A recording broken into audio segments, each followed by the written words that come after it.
முஸ்லிம்கள் இவ்வளவு தாக்கப்பட்டும் குற்றவாளிகளுக்கு தண்டனை கிடைத்ததா? தண்டிக்கப்பட்டிருக்கிறார்கள். ஒரு இடத்துல ஒரு கொலை நடக்குதுன்னு வச்சுங்க, கொலைகாரனை பிடிச்சி தூக்கில போட்டாங்கன்னா அடுத்து இன்னொரு கொலை நடக்குமா? ஒருத்தன் ஒரு வன்முறை பண்றான், வன்முறை செஞ்சா உடனே கைது பண்ணி அவனுக்கு ஒரு 6 வருஷம் 7 வருஷம் 8 வருஷம் 10 வருஷம்னு ஜெயில் தண்டனை கொடுத்துறாங்கன்னு வச்சுங்க, அடுத்த ஒரு வன்முறை நடக்குமா? ஒரு கலவரம் நடக்குமா? ஏன் தொடர்ந்து கலவரம் நடக்குது? முஸ்லிம்கள் மட்டும் மேல, முஸ்லிம்கள் மட்டும் ஏன் குறிவைத்து தாக்கப்படுகிறார்கள்? முஸ்லிம்கள் மட்டும் ஏன் கொன்றொழிக்கப்படுகிறார்கள்னா குற்றம் செய்தவர்கள் தண்டிக்கப்படுவதில்லை. புரிந்து கொள்ளுங்கள். நேரம் அவன் தப்பிச்சு போயிடும். இந்த பல்கீஸ் மானன்னு ஒரு அம்மாவை காட்டினாங்க. அந்த அம்மாவுக்கு என்ன மாதிரியான கொடுமை நடந்தது தெரியுமா?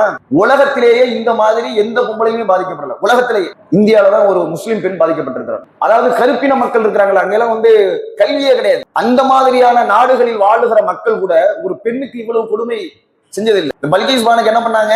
5 மாத கர்ப்பிணியா இருக்கிறார். ஒரு கர்ப்பிணியா இருக்கிற ஒரு பெண்ணு எத்தனை கிலோமீட்டர் தெரியுமா உயிரை காப்பாத்திக்கிறதுக்காக ஓடி இருக்கிறா.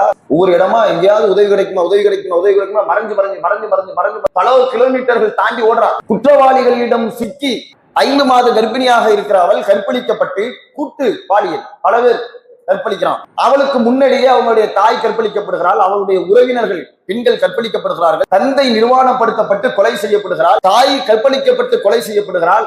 அவளோடு உறவினர்கள் கற்பழிக்கப்பட்டு கொலை செய்யப்படுகிறார்கள். கொடூரமா அவள் பெற்றெடுத்த பிள்ளை ஒரு 7 வயசு பொண்ணு. அந்த பொண்ணையும் அவளுக்கு கண்ணெதிரையே ஓங்கி தரையில அடிச்சு வரகட்டையை தூக்கி போடுவாங்கல்ல, ஒரு கல் எடுத்து செங்கல் எடுத்து டமாரம் அடிச்சு அப்படி 4-20 இதா கல்லா பிரிஞ்சு ஓடு பாருங்க. அந்த மாதிரி ஒரு பொம்பளை பிள்ளையை தூக்கி தரையில் அடிக்கிறான்னு எவ்வளவு கோவம். அடிச்சு கொண்டான். இந்த அம்மா ஓடுது, குத்துயிரும் கொலையுருமா ஓடுது பயந்துகிட்டு. அன்சாரியே அடிச்சு கொண்டானுங்கல்ல, அகலாக்கு அடிச்சு கொண்டானுங்கல்ல. அப்ப இந்த அம்மா என்ன மாதிரி அடிச்சிருப்பானுங்க கொலை செய்யறதுக்கு முன்னாடி. தப்பிச்சு குத்துயிரும் கொலையுருமா ஓடுது, தப்பிச்சு ஓடுது. 5 மாச கர்ப்பிணியோட ஒரு இடத்துல போய் அது தஞ்சம் அடைஞ்சு அதுக்கப்புறம் அதுக்கு ஒரு பாதுகாப்பான சூழல் ஏற்பட்டு அதுக்கப்புறம் அது வெளியில போயிடுது, மறைஞ்சு. இந்த பொம்பளைக்கு வழக்கு நடக்குது. குற்றவாளிகள் என்று தீர்ப்பளிக்கப்பட்ட பிறகு அந்த 14 பேரும் குற்ற தண்டனை காலம்னு வச்சிருப்பாங்கல்ல, அந்த தண்டனை காலம் முடிவதற்கு முன்பாகவே விடுதலை செய்யப்பட்டு விடுகிறார். அவன் விடுதலை செய்யப்பட்டதுக்கு என்ன காரணம் சொன்னா தெரியுமா? அரசாங்கம் இந்த மாதிரி ஒரு கொடுமை நடந்திருக்கா இந்தியா உலகத்துல, அவ்வளவு கொடுமை. 11 பேர் அவங்க வீட்டுல கண்ணெதிரையே கொலை செய்யப்படுகிறார்கள். அவ பெத்த பிள்ளைய கண்ணெதிரையே கொல்லப்படுறான். அவங்க அம்மா நிர்வாணப்படுத்தப்பட்டு கொல்றதை பாக்குறா, அத்தா நிர்வாணப்படுத்தப்பட்டு கொல்றதை பாக்குறா. இந்த காட்சிகளை எல்லாம் பாக்குறப்ப எப்படி துடிச்சிருப்பாவ. அவ நீதியின் மீது நம்பிக்கை வைத்திருக்கிறாள், சட்டத்தின் மீது நம்பிக்கை வைத்திருக்கிறாள். சட்டம்ங்கிறத என்ன சொல்லுது? இந்திய அரசியலமைப்பு சட்டம் எல்லாருக்கும் பொதுவானது என்றுதானே சொல்லுது. அனைவரும் சட்டத்தின் முன் சமம் என்று சொல்கிறது. குற்றவாளிகளாக கைது செய்யப்பட்டவர்களுக்கு தண்டனை வழங்கப்படுவதற்கு பெரிய போராட்டம் நடந்துச்சு.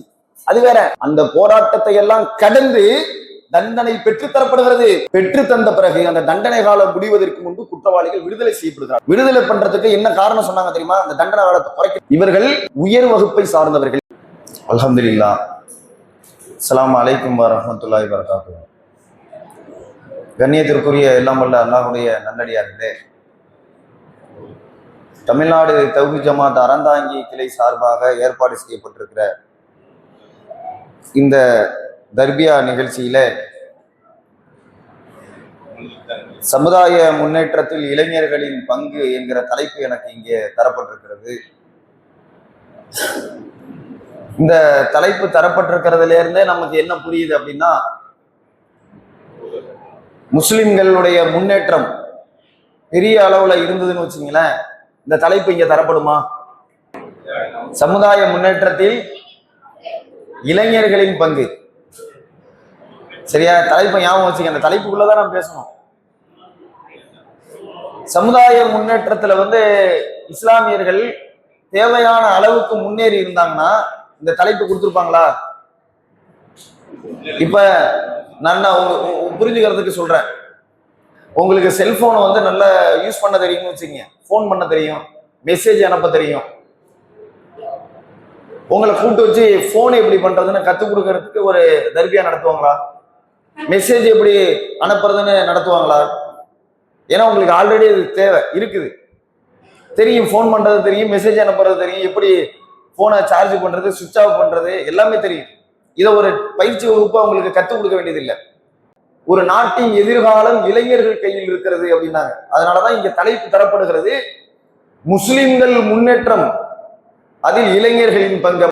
இந்தியாவினுடைய முன்னேற்றம் இளைஞர்கள் கையில் தான் இருக்கிறது அப்படின்னு சொன்னார். சில தலைவர்கள் எப்படி சொல்லுவாங்க அப்படின்னா, அரசியல் தலைவர்கள் எப்படி சொல்லுவாங்கன்னா, இந்தியாவினுடைய எதிர்காலமே இளைஞர்கள் தான் அப்படின்னு சொல்லுவாங்க.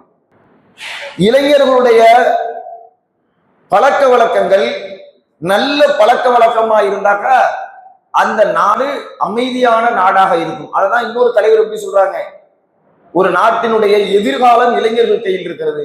இளைஞர்கள் எல்லாம் சேர்ந்து மது குடிக்க ஆரம்பிச்சிட்டான், எல்லாரும் இளைஞர்கள்லாம் சேர்ந்து திருட ஆரம்பிச்சிட்டான்.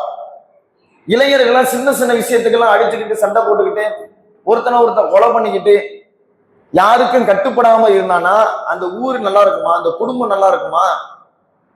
அமைதி இல்லாத ஒரு நிலை ஏற்படுமா இல்லையா?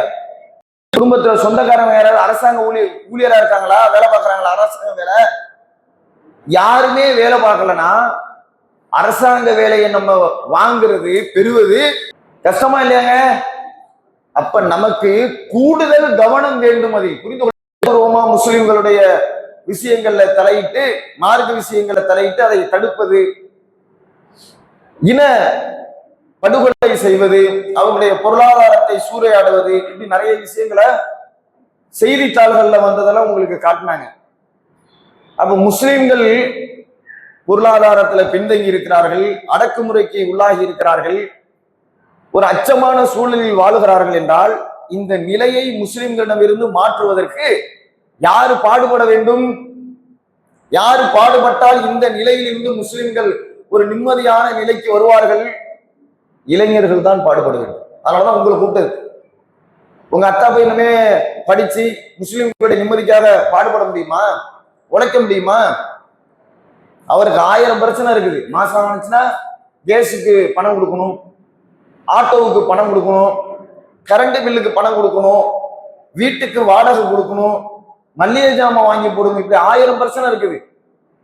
போட்ட முதல்ல சம்பாதிச்சு அந்த தொழில இருந்து லாபத்தை எடுக்கணும், கடையில ஒழுங்கா வியாபாரம் பண்ணணும், கஸ்டமரை விட்டுறக்கூடாது, இப்படி பல விஷயம் இருக்குது அவருக்கு. அன்னன்னைக்கு பொழப்பு கிடைக்கணும், இப்படி இருக்குது. ஆனா இளைஞர்களுக்கு எந்த பிரச்சனையுமே கிடையாது.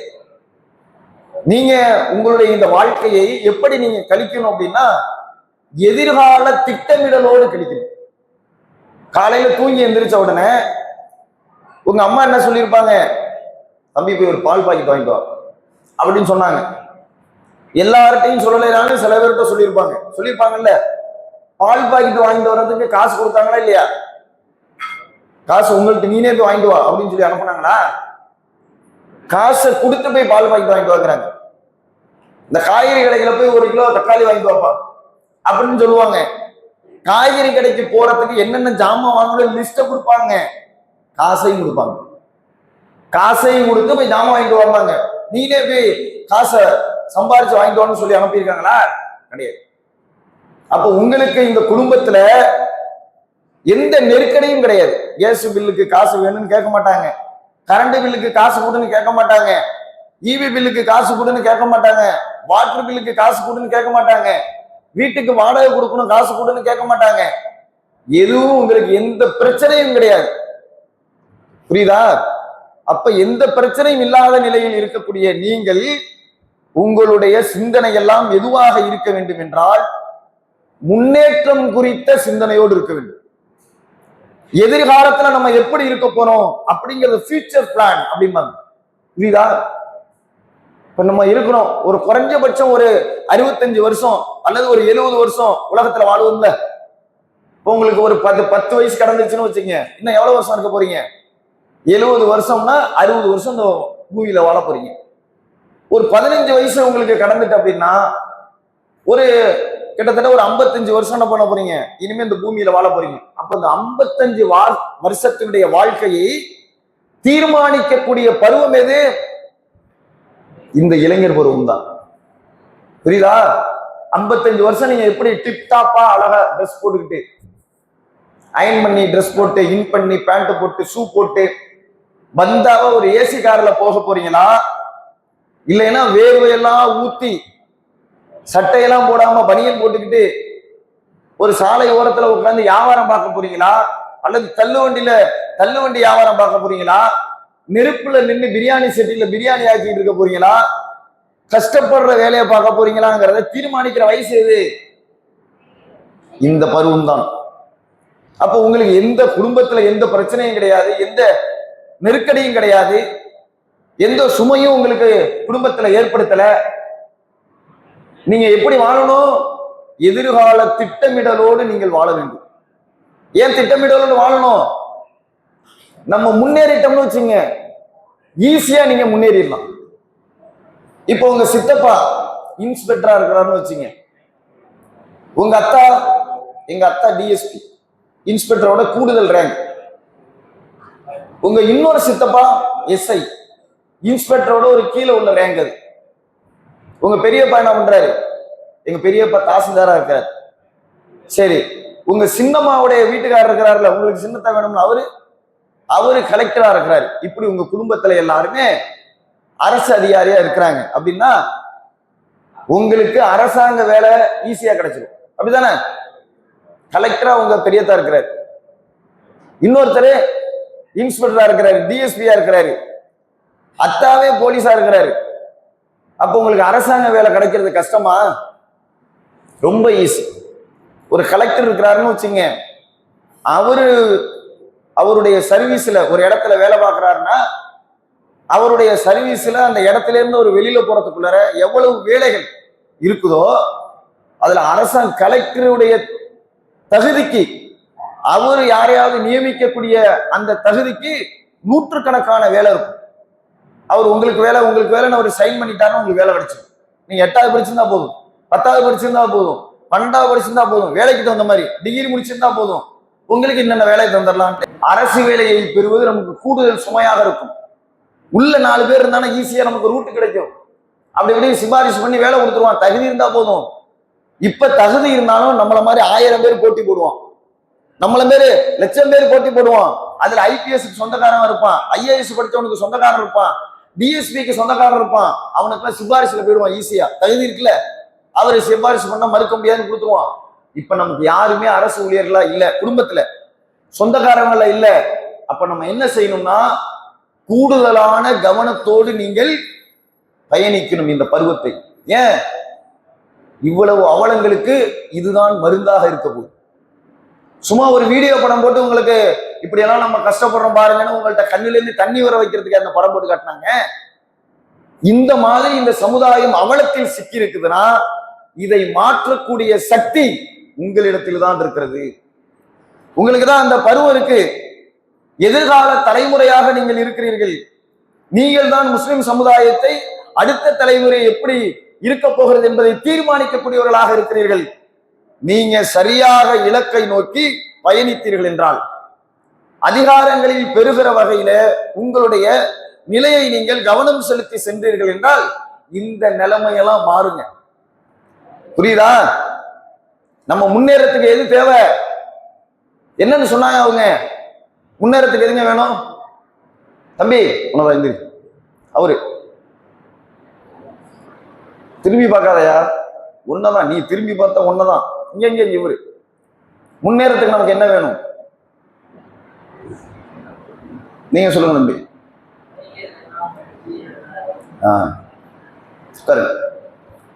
முன்னேறத்துக்கு எது தேவை? படிப்பு தேவை. இப்ப நீங்க படிக்கும் பொழுது எதெல்லாம் நமக்கு தடையா இருக்குது? ஃபர்ஸ்ட் தடை செல்போன் தான். கையிலேயே நம்ம இருக்கும், எடுத்து நோண்டிக்கிட்டே இருப்போம். படிப்புல கவனம் செலுத்த மாட்டோம். அப்புறம் தொலைக்காட்சிக்குள்ள போயிடுவோம். ஐபிஎல் மேட்ச் எதுக்கு போடுறோம்? ஐபிஎல் மேட்ச் எல்லாம் அது தனி அரசியல். அது ஐபிஎல் மேட்ச் போடுறதுன்னா தனி அரசியல். அதுல கவனம் செலுத்திடுவோம். சினிமாக்குள்ள போயிடுவோம். இப்படி பல மாதிரி நம்முடைய நேரங்களை வேற ஒரு விஷயம் உறிஞ்சிட்டு போயிடும். நேரத்தை ஞாயிற்றுக்கிழமான படிக்கிறது இல்லை, லீவு நாள்ல படிக்கிறது இல்லை. நம்முடைய நேரம்னா வேற மாதிரி போயிடும். நம்ம எதுல கவனம் செலுத்தணும்? படிப்பில் கவனம் செலுத்த வேண்டியது. ஏன்? இந்த சமுதாயத்தை மேம்படுத்துவதற்கு, சமுதாயத்தை பாதுகாப்பதற்கு, சமுதாயத்தை முன்னேற்றுவதற்கு ஒவ்வொரு தனி மனிதனுடைய முன்னேற்றம் தான் சமுதாய முன்னேற்றம். புரியுதா? நீங்க நல்லா இருக்கிறது தான் சமுதாயத்துக்கு நல்லது. உங்களை மாதிரி 100 பேர் நல்லா இருந்தா சமுதாயத்துக்கு நல்லது. உங்களை மாதிரி 1,00,000 பேர் நல்லா இருந்தா சமுதாயத்துக்கு நல்லது. அப்ப நம்ம படிப்பில் நீங்கள் கவனம் செலுத்த வேண்டும்.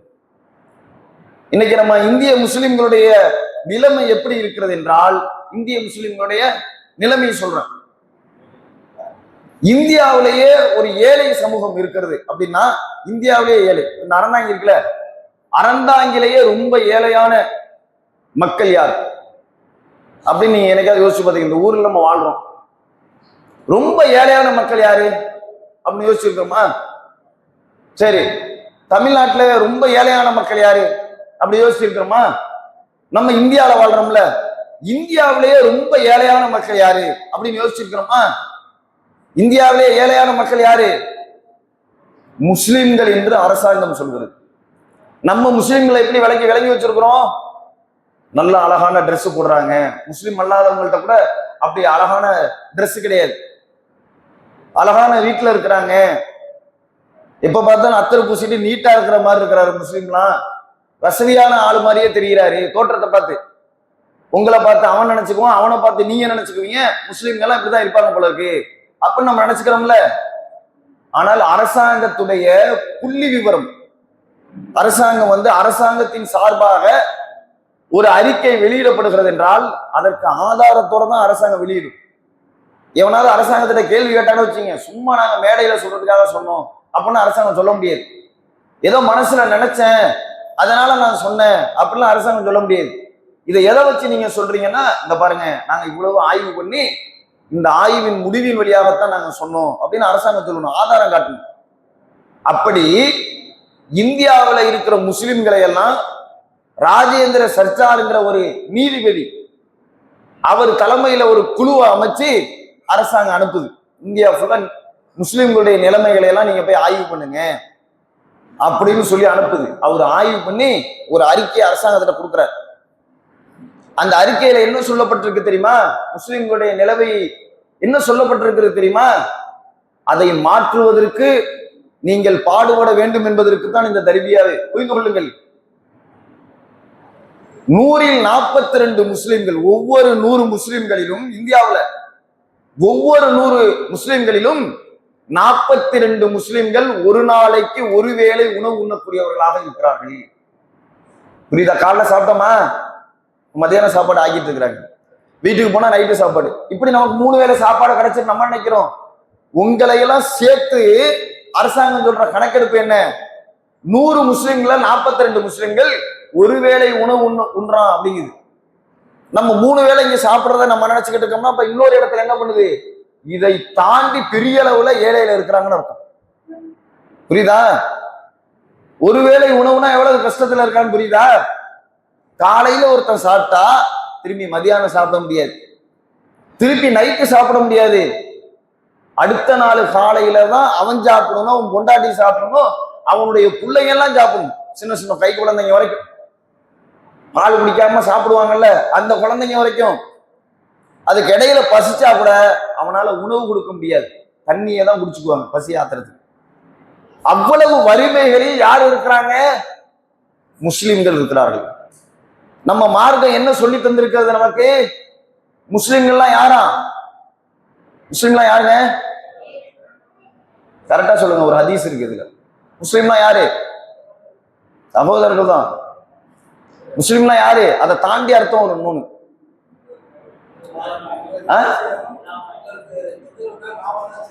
அது அது ஓகே, அது இல்ல.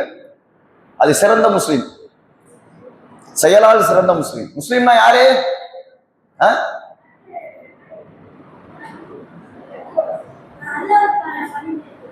ஓகே, அது இறைவனுக்கு அவன் முஸ்லிமா இருக்கிறது. முஸ்லிம்னா யாருன்னா ஒரு உடலை போன்றவர்கள். ஹதீஸ் கேட்டிருக்கீங்களா? முஸ்லிம்கள் யாரு? ஒரு உடலை போன்றவர்கள். ஒரு உடல்ல ஒரு பாதிப்பு ஏற்படுகிறது என்றால் அந்த உடல் மற்றொரு உறுப்பு என்ன செய்யுமா? அதுக்காக உடனே அந்த நிவாரணத்தை தேடிப்போம். கண்ணிலிருந்து தண்ணி ஊத்தும், காலில் அடிபட்டுச்சு, காலுக்கு வாய் இருக்கா, ஆனா வாய் பேசும், வலிக்குது, மருந்து போடுங்க. கையும் அதுக்கு தடவி கொடுக்கறதுக்கு, கண்டு அழுவும், இன்னொரு கால வேகமா டிராவல் பண்ண சொல்லும். உடம்புல இருக்கிற மற்ற உறுப்புகள் எல்லாம் அதை நோக்கி நிவாரணமாக தேடுதில்ல. அந்த உறுப்புக்கு தானே பாதிப்புன்னு சொல்லிட்டு இந்த உறுப்பு இருக்குதா? அப்போ உடலில் இருக்கிற உறுப்புல இதுக்கு அது, அதுக்கு அது, எல்லாத்தையும் உதவி செஞ்சுக்குதுல.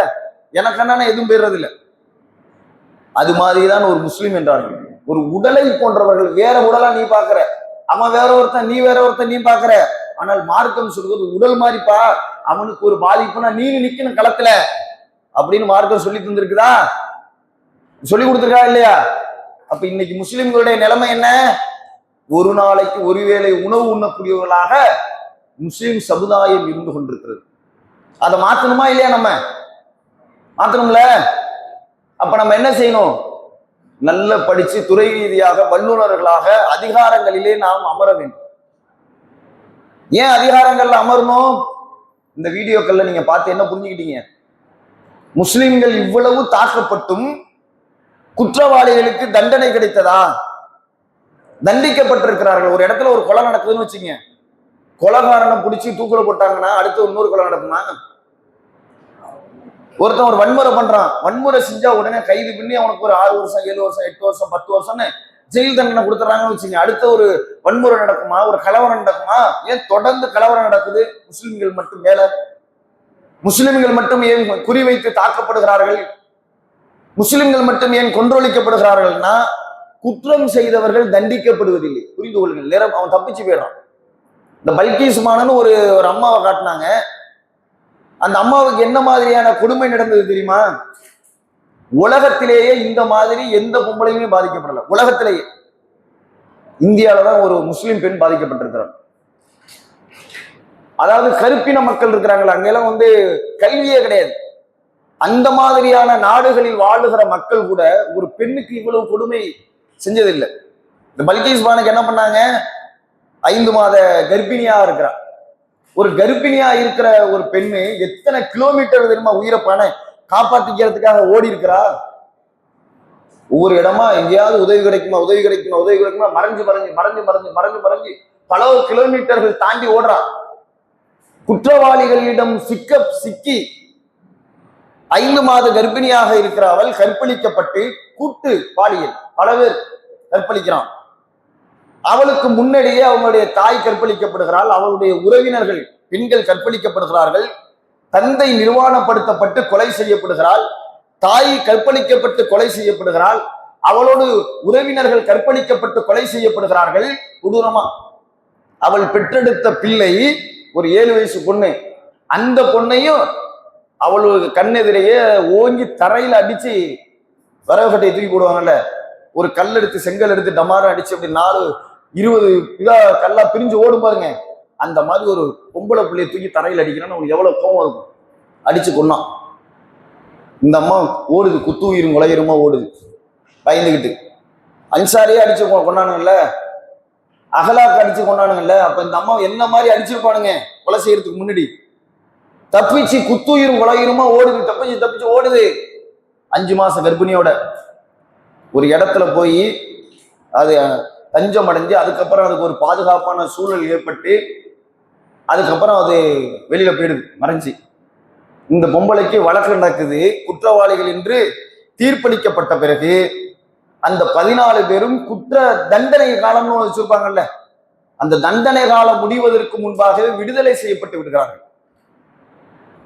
அவன் விடுதலை செய்யப்பட்டதுக்கு என்ன காரணம் சொன்னா தெரியுமா? அரசாங்கம் இந்த மாதிரி ஒரு கொடுமை நடந்திருக்கா இங்கே உலகத்துல, அவ்வளவு கொடுமை. 11 பேர் அவங்க வீட்டுல கண்ணெதிரையே கொலை செய்யப்படுகிறார்கள். அவ பெத்த பிள்ளைய கண்ணெதிரையே கொல்லப்படுறான்.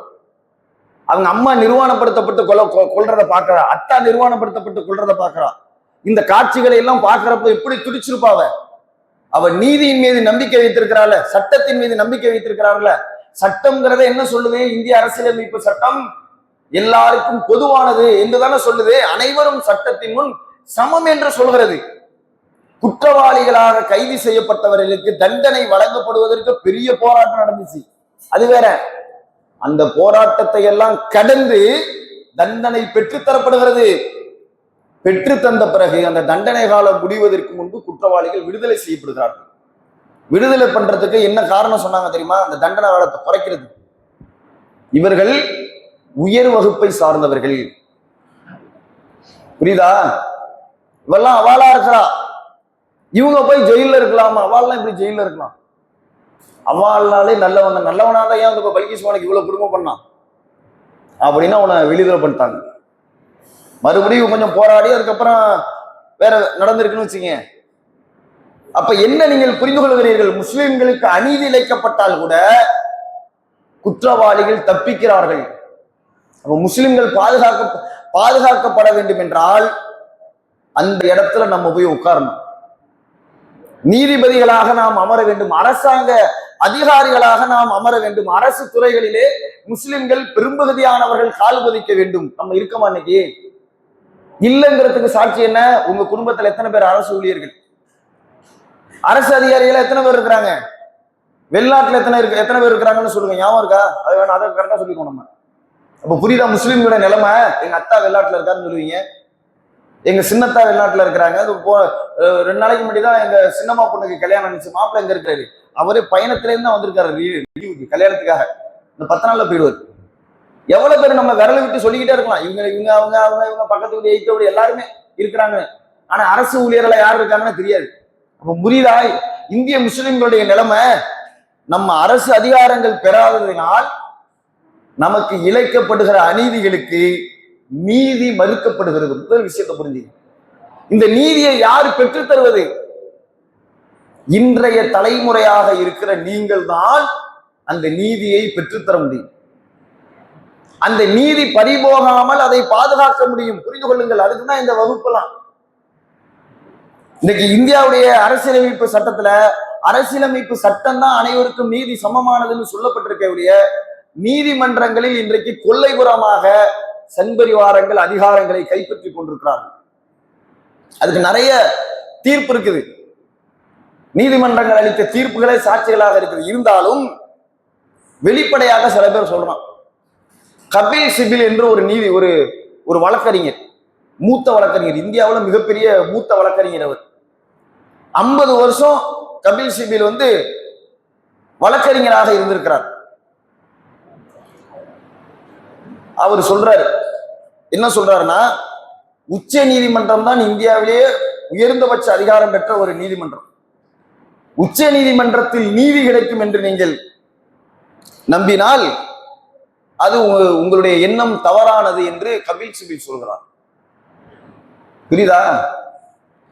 அவர் அதுக்கு சொல்லக்கூடிய காரணம் என்ன அப்படின்னா, ஒரு முக்கியமான சில வழக்குகள், முக்கியமான வழக்கு இருக்கும்ல, குற்றவாளின்னு நல்ல அடையாளம் தெரிஞ்சு போயிடும், இவன் கொடுமை ரொம்ப பயங்கரமான கொடுமை செஞ்சிருக்கிறான்னு தெரிஞ்சு போயிடும், ஒரு குறிப்பிட்ட சாராருக்கு செஞ்சிருக்கான்னு தெரிஞ்சு போயிடும், அரசாங்கத்துக்கு ரொம்ப ஆதரவா ஒரு அநீதி இழைச்சிருக்கிறான்னு தெரிஞ்சு போயிடும். இப்படி முக்கியமான வழக்குகள் இந்தியாவில் எதிர்நோக்கக்கூடிய முக்கியமான வழக்குகள் ஒரு குறிப்பிட்ட நீதிபதிகளுடைய பெஞ்சுக்கு போயிடுது.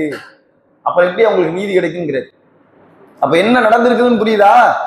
அவனை காப்பாத்தணும்னா இந்த வழக்கை இவர்கிட்ட கணக்கிறீங்க, இந்த நீதிபதி கிட்ட போட்டோம், இவரா நம்மாரு அங்க அந்த மாதிரி சொல்றாரு அவரு. இப்ப கூட என்ன நடந்திருக்கு அப்படின்னா, குஜராத்தினுடைய உச்ச நீதிமன்றத்தின் நீதிபதியாக ஒருவர் நியமிக்கப்படுகிறார். பஞ்சோலி என்கிற ஒரு பெண் நீதிபதி உச்ச நீதிமன்றத்தின் நீதிபதியாக மத்திய அரசாங்கம் அவங்களை நியமிக்குது. மத்திய அரசாங்கம் யாரு? குஜராத்துடைய உச்ச நீதிமன்றத்தினுடைய நீதிபதியா நியமிக்கிறாங்க அவங்கள.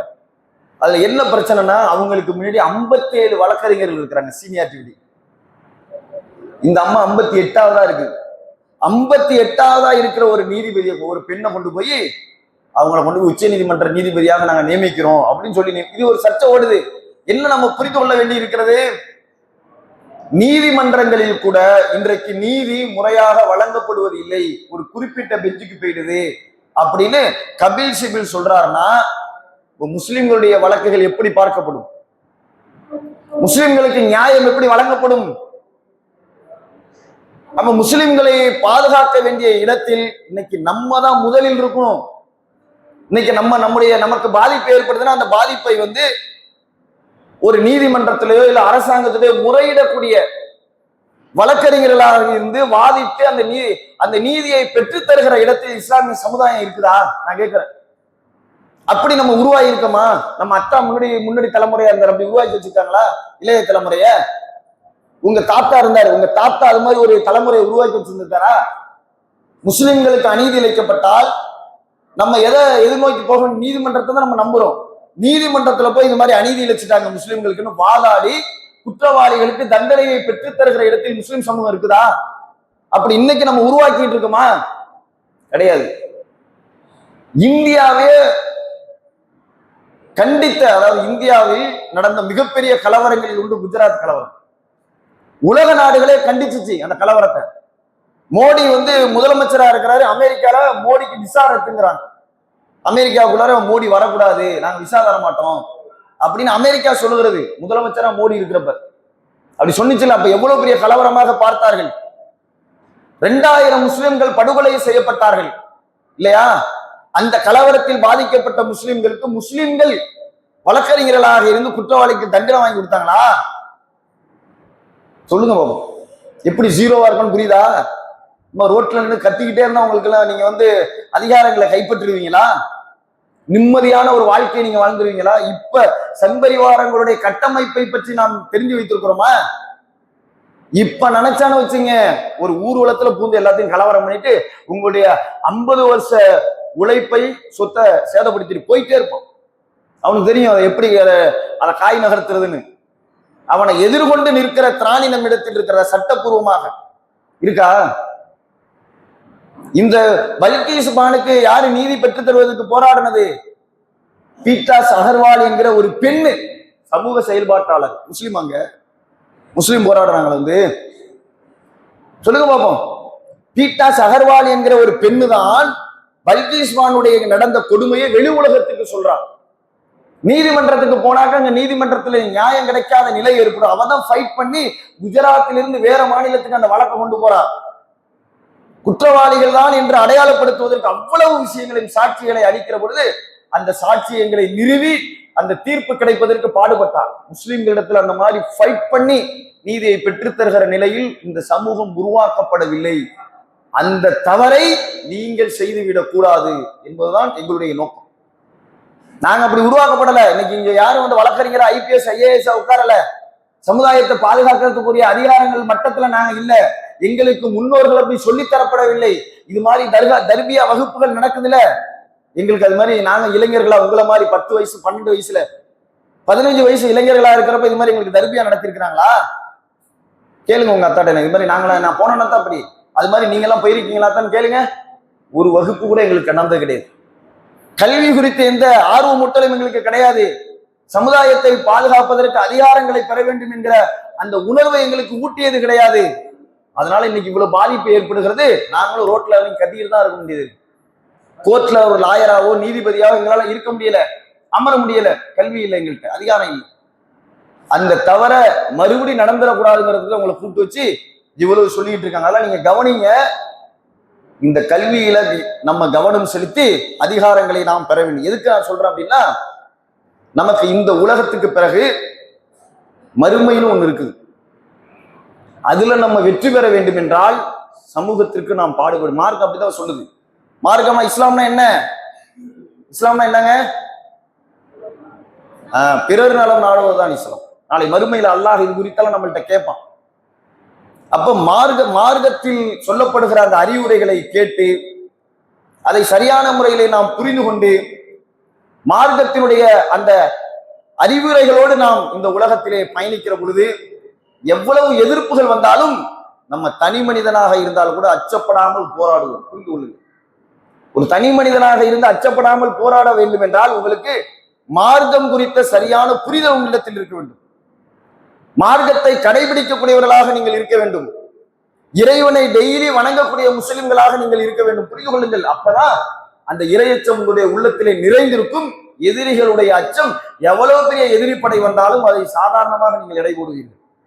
அச்சப்பட மாட்டீங்க. தனி மனிதனா இருந்தாலும் நம்ம நின்று தில்லா பார்ப்போம் அப்படி நிப்பீங்க. சமுதாயத்துக்காக போராடுவோம் அப்படி நிப்பீங்க. அப்ப நீங்க மார்க்க விஷயங்களில் அந்த வரம்புகளை சரியாக கடைபிடித்து இந்த சமுதாயம் முன்னேறுவதற்கான எல்லா வகையிலும் நீங்கள் பாடுபட வேண்டும். குறிப்பாக கல்வியிலே நீங்கள் கவனம் செலுத்த வேண்டும். IPSகளாக நான் மாறுவேன், IAS மாறுவேன்னு இலக்கை இப்பே தீர்மானிங்க. வழக்கறிஞரா நான் மாறுவேன் இப்பே தீர்மானிங்க. நம்ம மண்டையில எப்படி வச்சிருப்பாங்கன்னா, இதெல்லாம் நம்மளால ஆக முடியாது, இதெல்லாம் படிக்க முடியாது, கஷ்டம் அப்படின்னு நமக்கு புரிய வச்சிருப்பாங்க. அப்படியெல்லாம் கிடையாது. ஒரு கிராமத்துல இருக்கிற பொம்பளை புள்ள, அங்க தாறு சாலையே கிடையாது, டியூஷன் சென்டர் கிடையாது, பெரிய நல்ல ஸ்கூல் கிடையாது. ஒரு கிராமத்துல இருக்கிற பொம்பளை புள்ள நல்லா படிச்சு திடீர்னு IPS ஆகுதுல, IAS ஆகுதுல, நியூஸ்ல காட்டுறாங்கன்னா என்ன காரணம்? ஆர்வம் இருந்தா போதும். அதனால ஆர்வமாக படித்து இன்ஷா அல்லாஹ் பெரிய அதிகாரங்கள்ல நம்ம வருவோமா? சமுதாயம் முன்னேறுவதற்கு நம்ம பாடுபடுவோமா? முன்னேற்றத்தின்பால் அடுத்த தலைமுறையை கொண்டு செல்வோமா? அப்படிப்பட்ட நன்மக்களாக உங்களையும் என்னையும் எல்லாம் வல்ல அல்லாஹ் ஆக்கியிருக்கிறான். அல்லாஹு அக்பர், அல்லாஹு அக்பர்.